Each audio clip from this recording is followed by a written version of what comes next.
potent and helpful, so it's a real kind of coup for Nigeria that they'll be first to have it. Now, this is all part of an initiative to try to defeat meningitis altogether by 2030, which does seem very soon now. Is that going to happen? I mean, it's hard to say. So this initiative was announced in 2019, so I think it's too soon to say yet if they will get there, but obviously this new vaccine is, going to be a real boon for that campaign. Thanks for that, Claire. Now to COVID, and in particular long COVID, the name given to the debilitating set of symptoms that some people have found they're left with after a COVID infection. Things like brain fog, extreme fatigue and muscle pain. Now, it's still not clear how to test for it, whether it's different from other post-viral syndromes or how to treat it.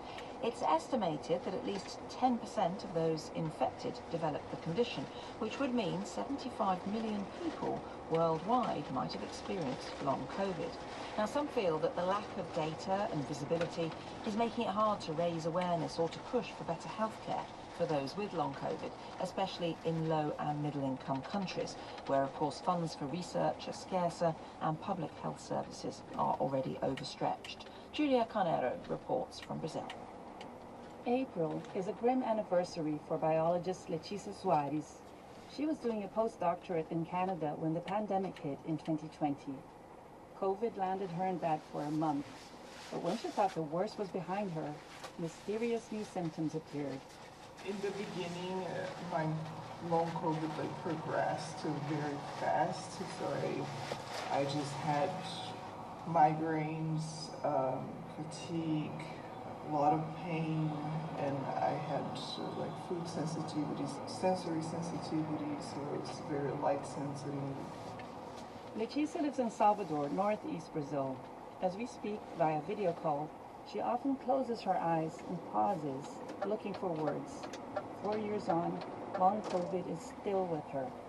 I always say that I died in April 2020 because there is very little of before April 2020 that is left in terms of what I can do, of how my life looks like, my relationships, and the disease completely reshapes your life.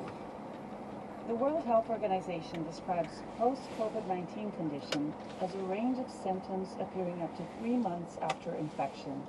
Its simpler name, long COVID, was coined by patients initially in the dark about what they had, like Letícia. She became part of the so-called Patient-Led Research Collaborative, a global group of patients who facilitate research into long COVID and campaign for greater access to care. Letícia moved back to Brazil in 2021, but both here and in Canada, she felt doctors to be dismissive. Providers in general don't understand. They might recognize, okay, you have long COVID or you have post-COVID condition, but they don't know what to do. The COVID-19 virus may linger in the body for months or even years after infection. Long COVID patients have reported up to 200 symptoms. The most common, fatigue, brain fog, and shortness of breath. At least 4 million people are thought to have the condition in Brazil, but only a handful of research centers are trying to shed light on it. Aquela área ali toda, essa já o Tijuca, já norte mesmo. This is Margarete Portela. She's a researcher specialized in health services in the National School of Public Health here in the Oswaldo Cruz Foundation.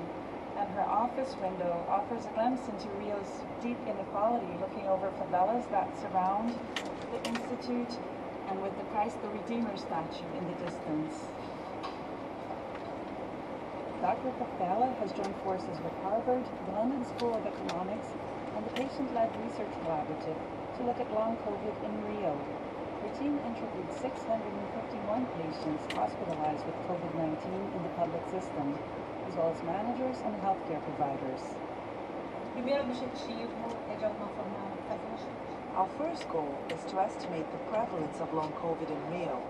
We also want to find out about patients' access to treatment and the barriers they face in accessing healthcare in order to recommend improvements to our public health services. As pessoas. Preliminary results indicate a high prevalence of long COVID.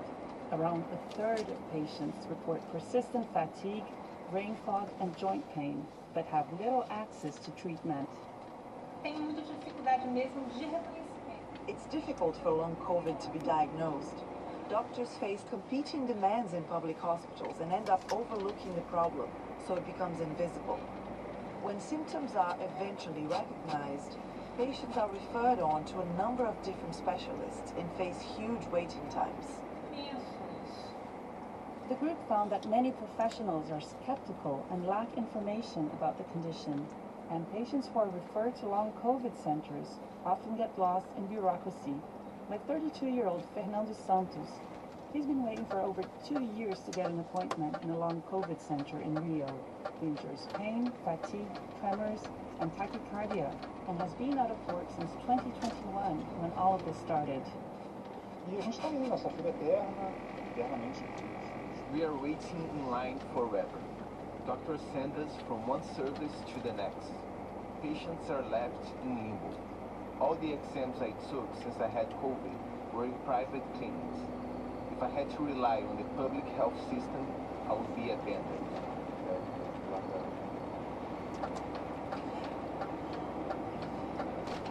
Those patients who are lucky enough to get treatment in a long COVID center have access to a range of medical specialties. One such center was created in the Osvaldo Cruz Foundation a year ago. Can we take a look at the center? Yes.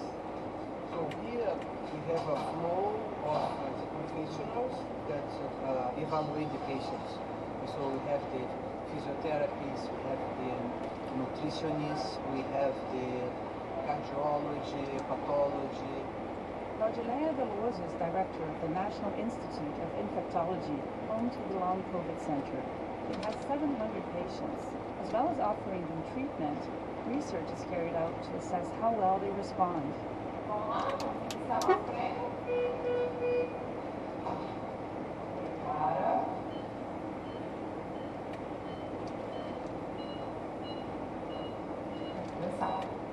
That was the cardiopulmonary room, and inside the patient was walking on a treadmill and having her heartbeat monitored.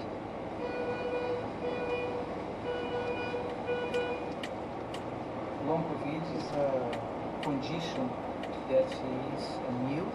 Many researchers are working on it to try to elucidate the clinical manifestations, how long it lasts, and also what we can do to the patients respond to interventions like rehabilitation. Long COVID doesn't appear to be any different in the global north or the global south, but in 4 regions, social problems increase the burden for patients.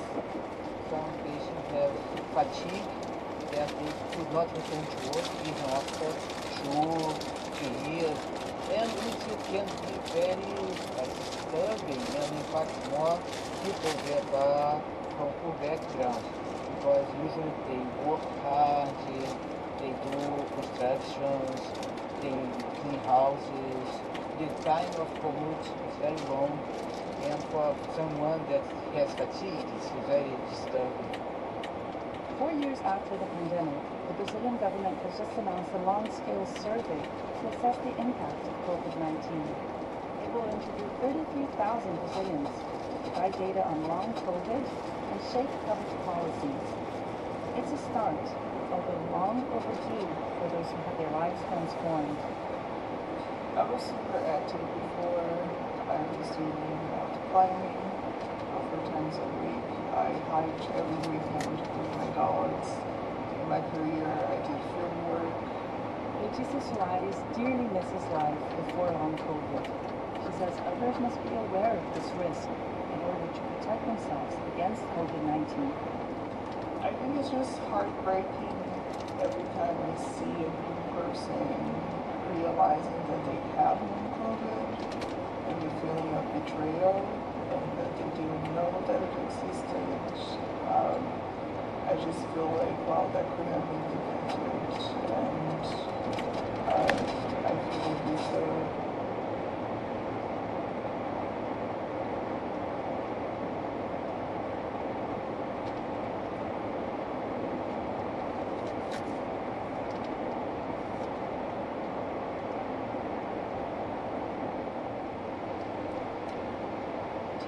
This is the moment in the show where you bring us something new that you've been looking into, and it's all about testing cancer drugs on kind of miniature tumours to work out which type of chemotherapy might work best for a particular patient.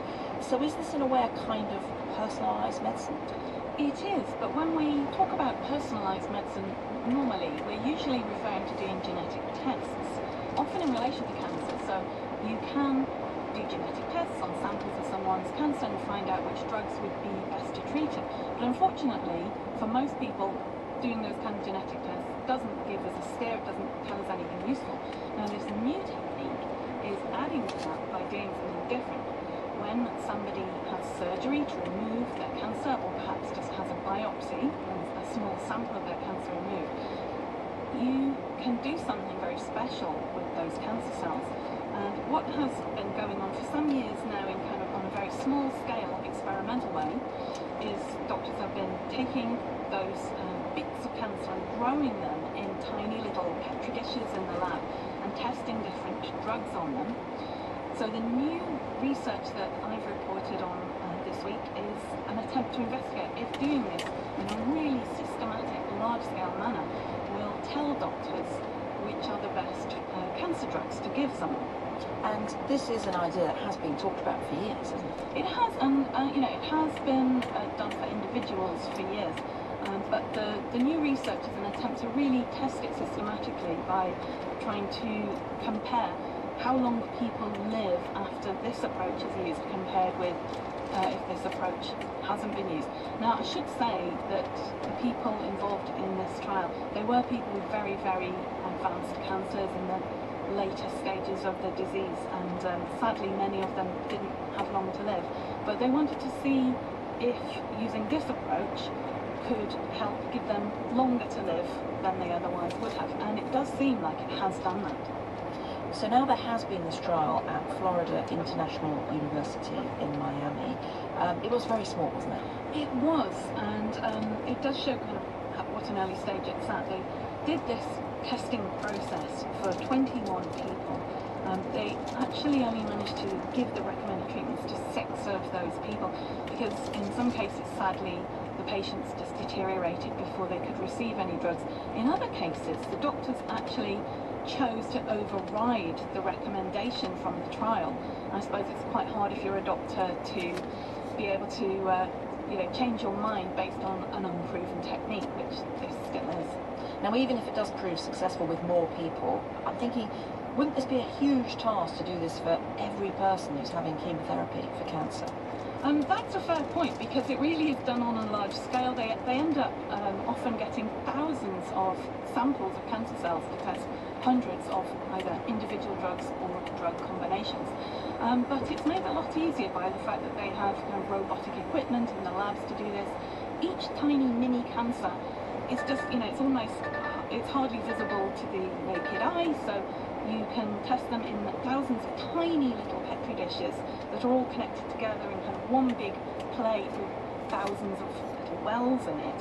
And you can use robotic equipment, robotic arms to kind of just drop tiny amounts of the drugs in each one. So it is more work, and it would be more costly than the standard approach, but it's perhaps not as bad as it sounds. And why could this make such a difference to patients?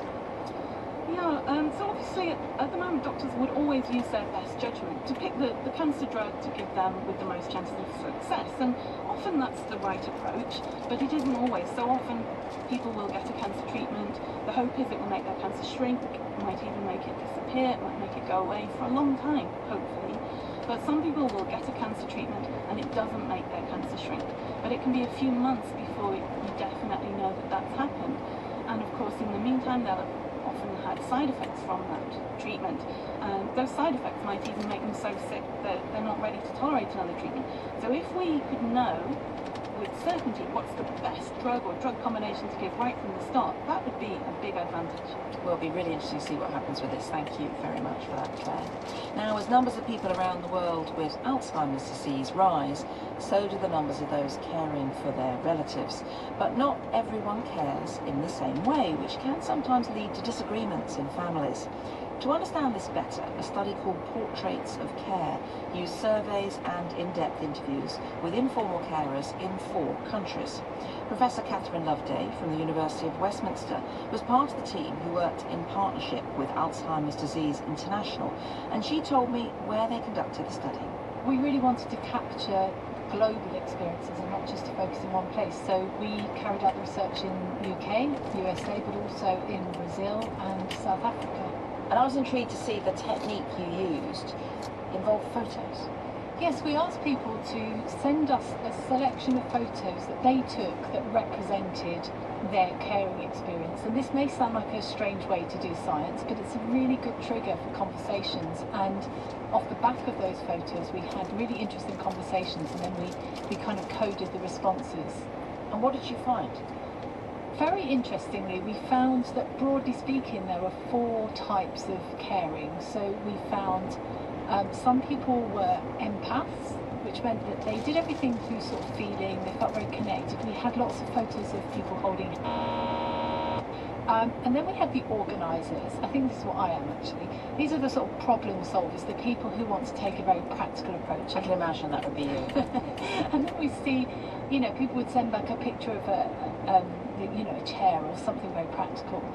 And we also had 2 other groups who were people who didn't really identify with the caring role and found it more difficult in different ways. So we had the non-identifiers who still had a really close connection, but they preferred their previous identity as a son or a brother or whatever.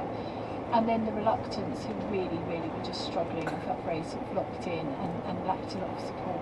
So is one approach better or worse than the others? I mean, obviously, if you're in the reluctant category, that sounds particularly difficult. People who don't identify as being a carer because it's not always recognised, and but if they get the right support, then they can manage quite well. It is so interesting, though, that people do it in these different ways. And I was wondering if this might explain why sometimes siblings find they disagree over the best way to care for a parent. Maybe they just have different approaches and they expect everyone else to, we all expect everyone else to think what we think. Yeah, absolutely, and this is something I've been thinking about a lot as well. I really feel that we tend to kind of assume that people will take the same approach that we do, and to judge people almost if they don't take the same approach. And I suppose what this research has really shown is we need to recognise that there are different ways of caring for somebody.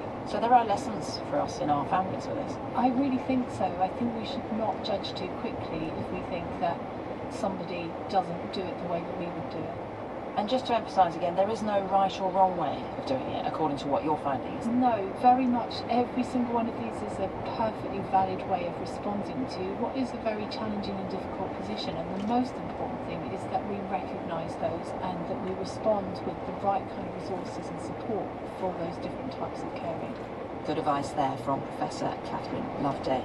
Now, someone who's been doing a lot of caring recently is the partner of the BBC journalist Mike Powell, who's been looking after both Mike as he recovers from his kidney transplant and Mike's friend who donated the kidney.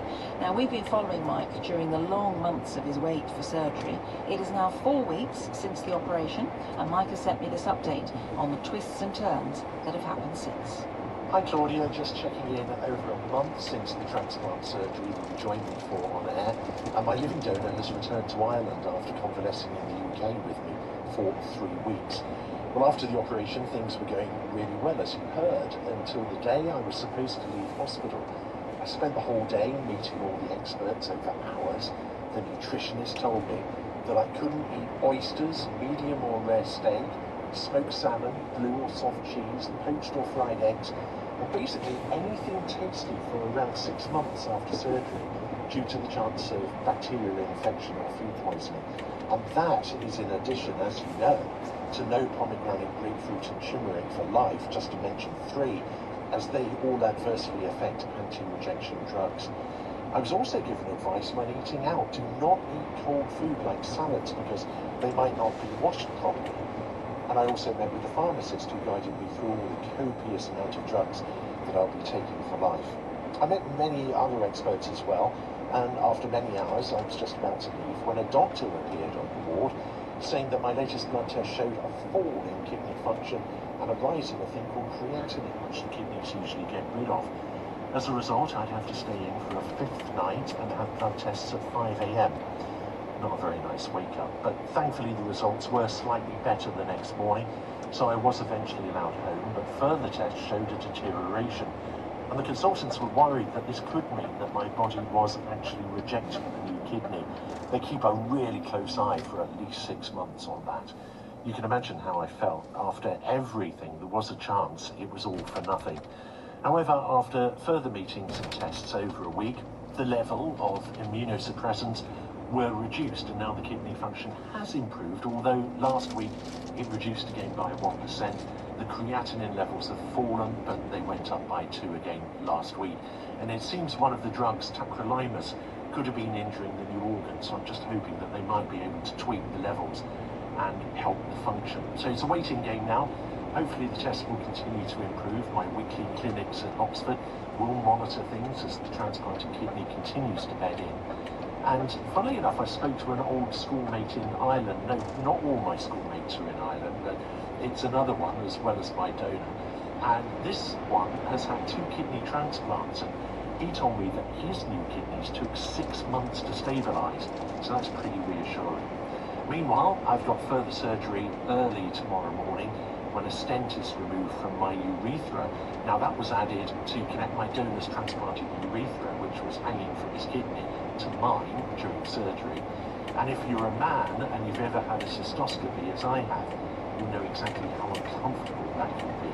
I'll leave it to your imagination as to how they gain access to the bladder. Oh, and by the way, you're awake for the whole procedure. Oh dear, my pal there, and we wish him luck with that. Now, Claire, before we go, you have something for us on transplants and how doctors might be able to spot earlier if an organ is being rejected by the patient's body. A new trial is about to start. What are they going to do? It's a really clever technique because it's rather hard to know what's going on with the organ that's been transplanted into someone. You can take biopsies from it, but that's a bit invasive and you wouldn't want to do it for no reason. So the new idea is to give people a small skin transplant, hopefully not somewhere too obtrusive, and from the same donor that donated the organ. And if the person's body does start to reject the organ, then it should also start to reject the skin, and you'd be able to spot that really easily because the skin would look different, it might have a bit of a rash. This is such a clever idea. You slightly wonder why no one's thought of it before. It's so clever. Yes, I think one person who's already had this in a trial said it was like, he felt like he had an oil warning light on a car attached to his body and made him feel a lot better. And how much difference could this make to people? It would be amazing if we could have this early warning system. So they're going to try it for people who have had lung transplants, which are quite prone to being rejected, and you can often get lung infections, so you might have some kind of difficulty breathing. You might not know whether that's because their lungs being rejected or because they've had an infection. So it'd be really helpful in that situation. Well, thank you so much, Claire. Claire Wilson from New Scientist, who's coming today. And thanks to the producer, Dan Welch, and our studio engineers today, Emily Preston, Rhys Morris, and Donald MacDonald. Health Check is on the BBC World Service every week of the year, or you can, of course, listen or subscribe wherever you get your podcasts. I'm Claudia Hammond, and I'll be back at the same time next week. Bye for now. This is the BBC World Service, looking into how teaching a child to play poker can impart important life lessons. Decision making. Poker teaches you how to do it. There's a dangerous side to the game, you know, it can be addictive. This is not an aspect of poker that I want my daughter to succumb to, which is why she's never played for money. Poker is hard, but fun. The Poker Parent, Thursday at 8:30 and 19 GMT, or listen now wherever you get your BBC podcasts. In 60 minutes, from our own correspondent. To really appreciate how Laos is changing, we catch the new high-speed train to China and get off one of the last towns before the border. But what is there to do there? apart from visit the Special Economic Zone Urban Planning Exhibition Hall. This is the BBC World Service, the world's radio station.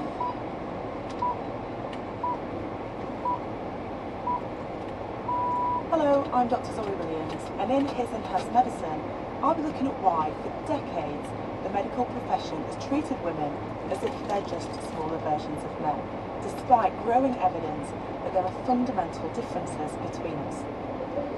The differences are actually everywhere, in every single cell of our brain, our heart, our liver, every single cell in the body. And I'll be hearing how this has had some shocking consequences for women's health. I'm apt to say that women are the original underserved, underrepresented population. Women are more likely to be misdiagnosed, underdiagnosed, can't diagnose, the physician doesn't know what to do, so they don't get treated. So it's powerful impact.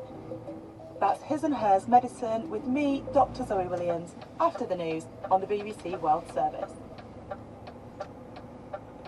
Hello, I'm Chris Barrow with the BBC News. President Volodymyr Zelensky says he's grateful to the US House of Representatives for passing a $60 billion military assistance package for Ukraine after months of delays. He said thousands of lives would be saved. James Waterhouse is in Kiev. This bill's passing has been met with relief here in Kiev. It has been a painful, costly 6 months for Ukraine. While this support package, this sizable offering from the US has got bogged down in Washington, Ukraine has lost men and it has lost territory, with soldiers finding themselves with dwindling ammunition in the face of their larger Russian invaders. This package will provide much needed ammunition, it will provide air defences, and reports suggest it could be arriving, some of it could be arriving within days. The US House has also overwhelmingly approved packages of military assistance for Israel and for Taiwan, as well as humanitarian aid for Gaza. Israel's Prime Minister, Benjamin Netanyahu, said the bill was much appreciated and would defend Western civilization. Palestinian officials say at least 14 people have been killed in an Israeli military operation in the Nur Shams refugee camp in the occupied West Bank, making Saturday one of the deadliest days for the territory in months. The IDF said its forces killed 10 militants during this week. The BBC's Wira Davis in Jerusalem has more details. What has been happening on the West Bank has been slightly overshadowed by events, much bigger events in Gaza, but the 7th of October there have been uprisings and clashes between Israeli military forces and Palestinian militants and Palestinian citizens in the West Bank. And in the latest operation, Israel has undertaken a very large 2-day operation in the northern part of the West Bank near the Palestinian town of Tulkarem. The Israelis are saying it was an operation targeted against armed Palestinian terrorists, in Israeli words, but that is pretty indicative of what's been happening in the occupied West Bank. The authorities in Sierra Leone have burned $200,000 worth of narcotics and chemicals used to manufacture a synthetic drug known as Kush. Its use has been prevalent in the West African country for several years. Jason Lee reports. Groups of young men sitting on street corners with limbs swollen by Kush abuse is a common sight in Sierra Leone. The use of the drug is so rampant that President Julius Maada Bio called it a death trap and declared a national emergency 2 weeks ago. And today, the authorities have begun to crack down by burning piles of ingredients used to make Kush in the capital Freetown. Kush is a psychoactive blend of addictive substances similar to cannabis, but perhaps its most infamous ingredient is human bones.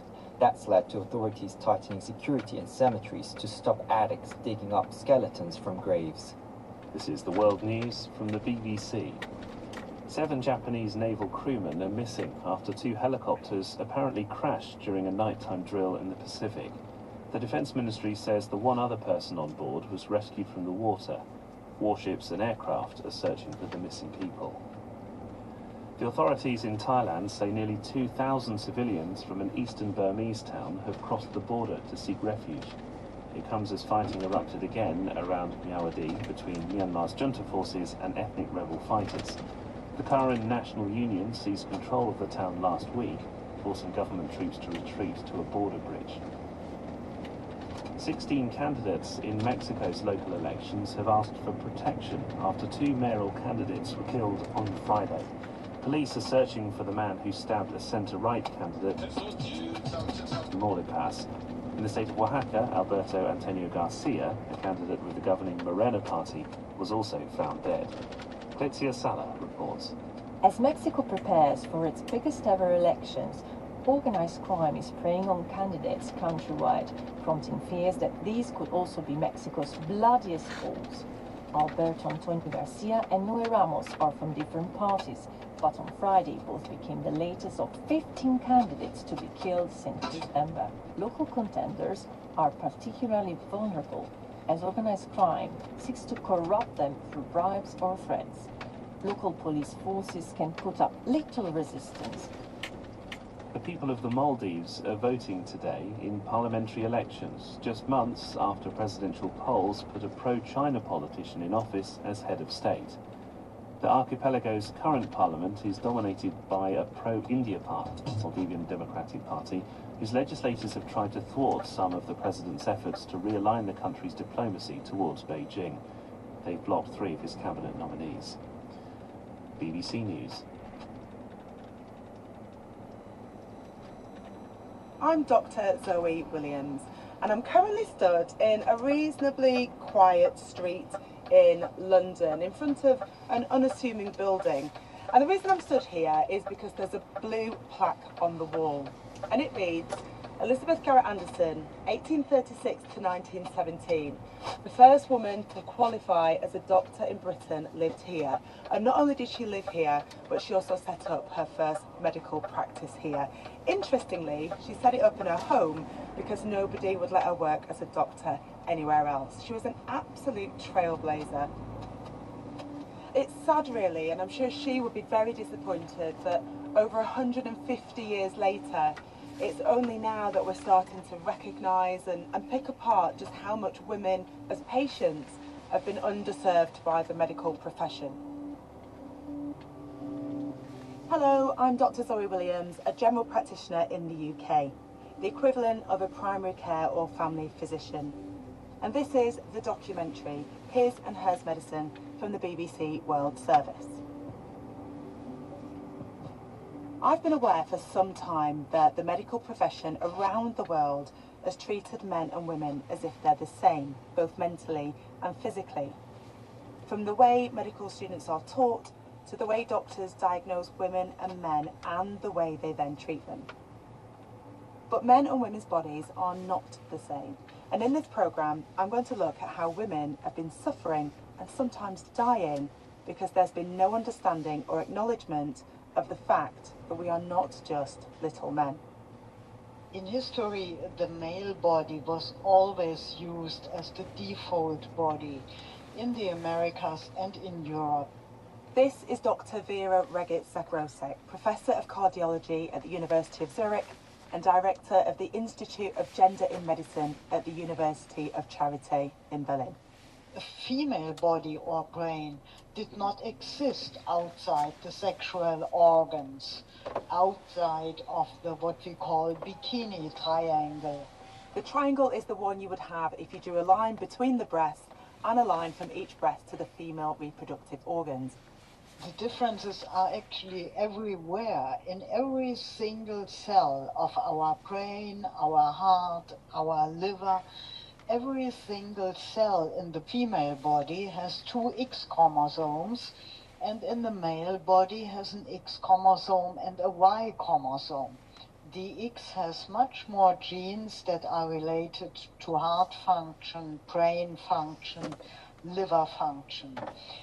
The second issue are the sex hormones. They are active also in all our organs, in the brain, in the heart, in the muscles.